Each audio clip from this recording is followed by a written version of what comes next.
so de na we so aka dem na me nka say na me hunu na me di ho adanse I want to feel feel na ni better than hu na mo de kokwa kakra twumafro ho ha na eno so abna akwaba kokwa no so aya mo de oh makwa wa menye so na I rekosi achire Abna bibi aboko oh sije bibi aboko mutiani oh we are very fine muni suman moti what's me hey I'm happy because latest from your partner for life Agbe Herbal Center why you say your mother man did the bon cat and apostle you did bro abna yanko Mate CJ medase na say over the weekend so na me wo kwawo obo me hema last year no o da bi ma me kire wade kwawo obekwa na wakọ no kwawo obekwa mukwaye yi we kwaye adwuma wo say mo hye na Safety Jordan ye fa coverage almost stories on Adom TV sa de ba be si say ye koye no enti no ja ye kwawe bibia ma o ma yo ba hema foforo ya some kwawe bibia no anu wawie ye kwawo ho eno anu no onko bio eti ya tell mo say next 2 weeks ye beba ye kwa kutu ase wo obo me ko hwe say de ahobo na ko CJ esewani structures obo bobo wo obo me ni siesie lighting designs ni abehua na afista no esewani e kwadon parking so ye kwadon parking so akoya reki aman obehwe akire na yan akoya adwuma no kan kata no many time yentem yo yan kwa na yan father wakata Ghanaian Times en hyasie mede wo free ewo the wakata ne feto so edubako ehwa na CJ ede wo free aye bayi sanse da wakata yi chese confusion atie simu ewo NDC amanyoko mo mampani dada mahama wakeka na dwen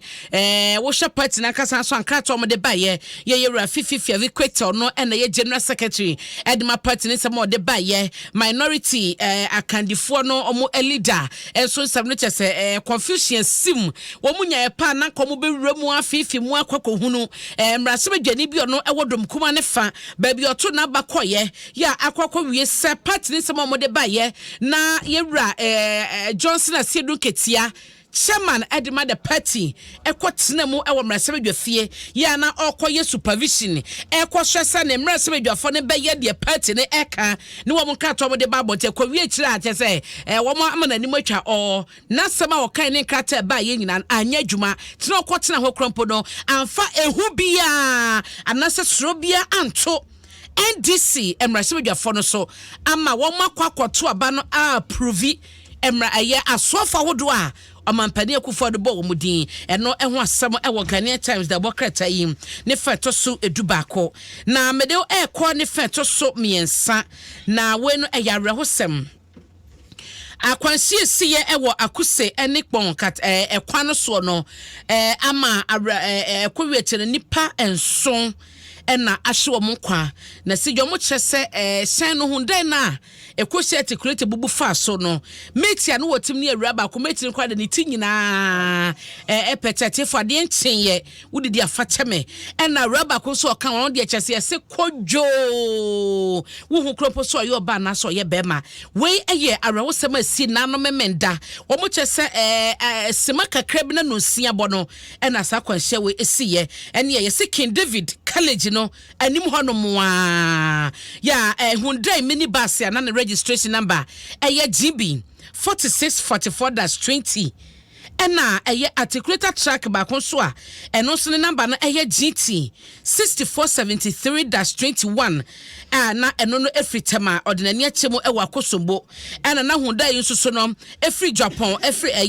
voter region no so de nani achemo ewa tema ene konya asa kwanhia no na sije wo hwe sede omo chemu no a na sa Hyundai minivan yi oy overtaking so hu oyese otisi obi kwamu a oy overtaking na se na sky bus bi no ba ko sei esi ba bi oy overtaking no a enti hye obe hye mu ene hunu sa ho nyenti wontumi nkọ na woye na adwese nka wo bomoden ayi afranchen soso no na articulator na aben ro de kwadwere mu ema Hyundai yi bubu fa so mini ya bubu fa so kokọ wi akire no na kyese enipa enso ene wo ehyen mu a wo mu nyina ahwe wo nkwa eno da nchen so mo kyerese ensia bi so prepra pa no odin ya eno no ema mienu na ema nan na mema mienu wo mu nyina ewo akuse aban ayaresabia tebi omuwo mu no ano edin ye pa Ghanaian Times abosanche mu no ewo ha eti wadaroma onsaka bia wo betumi ehunu sede mu ama ne bono etie eno so ewo the Ghanaian Times da obokrata mu mamemfa nko daily guide na yehwe ensema ewo ha mede wo ehya se woni fa etoso ensia na woba ha se ya wahu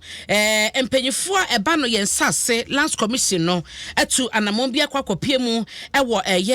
maijo na adwuma ni nyina no ene se wo mo ehye demarcation no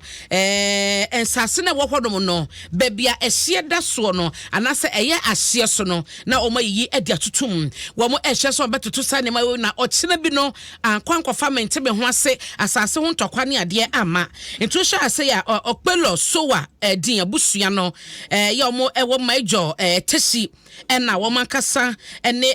authority no commission no ekoye ekodi sa adwuma no ekoyi ahye no tutumu se de be na wokyena bi no ede asumdwe ebeba na emu no ena wo mo ekyese empanyifo toto niema entiwe no wo mo ehye ensase so ene ade no wo mo ewo adenta mansini mu ewo nkramantem hanom ena nano ya woda wo mo kodi sa adwuma no na eno na Lands Commissioner Yewura Mark Adabo ono ena assistant geomatic engineer survey ena mapping division ewo commission hodom no wono na ye penya woda no ena wodi eni mo kodi sa dwuma ni nyina na wo wie na wo kyesa na mo na wo matu no enhyehya wodo bi obodi agu akwan so hye se wo mo be yi ahye na tototutumu na wo bia busua bia behunu babia na sase dru na wankwan kotra ankwan kofa asem amma na kasamafo edma major okpelo so wadin abusua no Clement Thompson ono na wone nsem twefo so kasa ya wo kyese wo mu de omunim sumdwie na se asumdwie nketa ode ni asumdwie ayonkofa ebekoso atena wo mu entem no enam so ama mu tusa anamo no eno ho asem wone feto so ensia ha ye na megina sa wo kai se owura bia ne friend Dr. Frederick McPam ya beto dwase ono ye medical doctor oni nipa bia ka bo mu epese wo mu aba edi abantuguo eba omayimu na ehwo sam eba ye na nyensam keto ne social media gene ho mena obitumi kwakofa ne kitchen yi ya ye jade ye mukasi sekan ya de twitwade obitumi kwafa foko ne ade omose no ne ye de kwakoye ku eba ba ye chese fewdie ne ade wo social media na nyina no egasem kro ya na eno ena babia bedru no ene se owura makpam ya ye kana semi omo se obani busu wo mu ya ne de neto so dununum ena ebi mo kyese otwahye ye ema okopie mu ewo dodowa ayar sabia no wakohwe ne nkwa ewo ho ye kasa no owura no gusua ejina kota busum ye twa mu ne de neto so dunu bako ena obomodin akọ opini defense ewo koto te asem no so a wo mo kyese o ma hya sempo ye cross examination ena fofia nto atare wadware abam no enti daily guide ebo amane no ese Dr. Frederick Mapam wato nananmo ewo nsedo mo kyese o mama ne o saka no sa ena eche eno so ho asem ewo ehase nti daily guide emu enchemu ena mediama no na medu ebewie wo the publisher da obokreta yi na ye nua bema ba kwa ne wo multimedia hanom oye sales executive ye friend Kwame Olympio na wohwema na oye manager Adema Daughters of Glorious Jesus womo anyontofo a womo business ni mache enyum to adwuma tete nyamenyum no womache omu agye awodo bebre no a Kwame Olympio na womo manager uba multimedia hanso a oye professional salesperson a woni multimedia na edi dwuma ya wo hwa emfidudu a wodi ne dwuma as a salesperson no amane nimde ne osuahunu no asanso ma na konya asiehia enwumaku awodo ene emu empanyifo bebre no a na ene watweneti a pese trobu abato empesua so no ewo enkramanta mi mu no opeso kokogina ese omanfo no to no so aba ewo NDC amanyoku ne dimu na obeye emrase bedwani na eno na eda wo kwakwa fale ne nkrata ewo party no atena na wo no so edi tudwa ya wo chesena ni sode hunu no eye emabu ene se de be na trobu abato empesua so no ebetu mpon nti Kwame Olympio etonsa ede friend ne NDC amanyoku ne ma ene delegates nyina se wo mo tenachi ene so de hunu na owo no ɛso wɔsenem dia wanya wɔ multimedia ene adwumaso a wayɛ no